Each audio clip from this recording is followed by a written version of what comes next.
وإذ قلنا للملائكة اسجدوا لآدم فسجدوا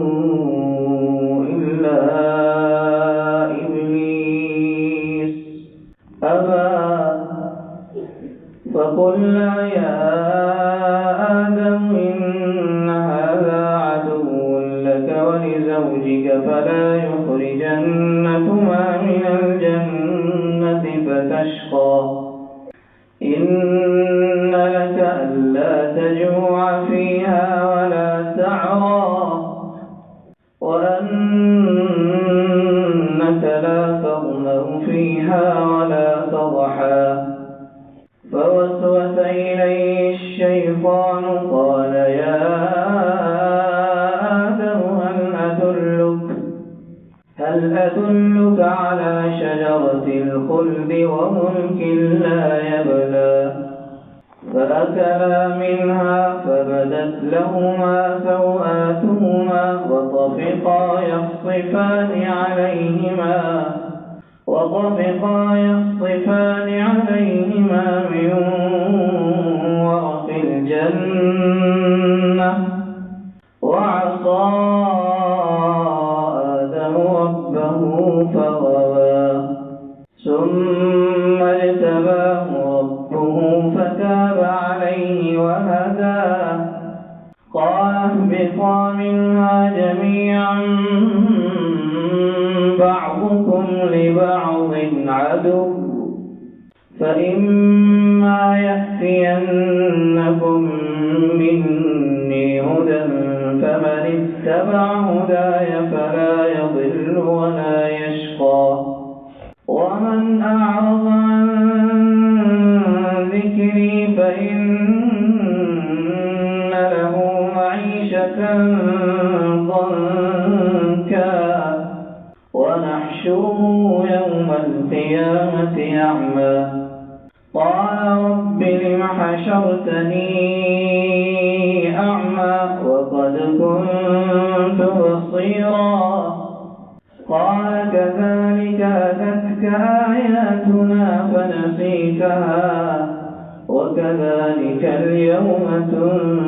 تنسى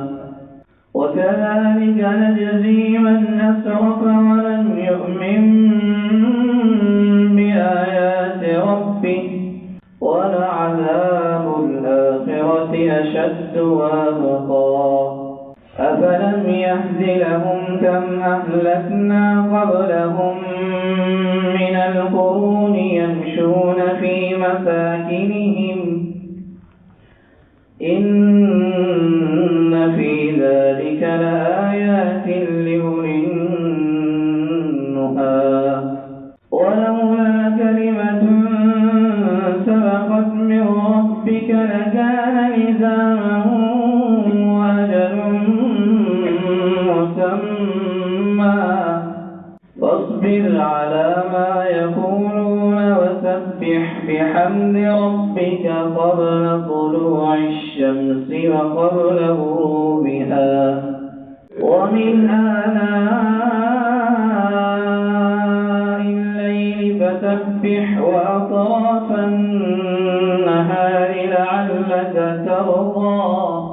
ولا تمدن عينيك إلى ما متعنا به أزواجا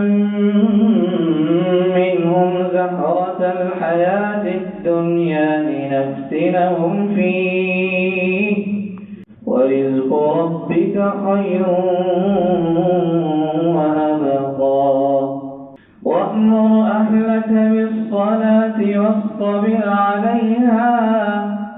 لا نسألك رزقا نحن نرزقك والعاقبة للتقوى وقالوا لولا يأتينا بآية من ربه أولم تأتهم بينة ما في الصحف الأولى ولو أنا أهلكناهم بعذاب من قبله لقالوا ربنا لولا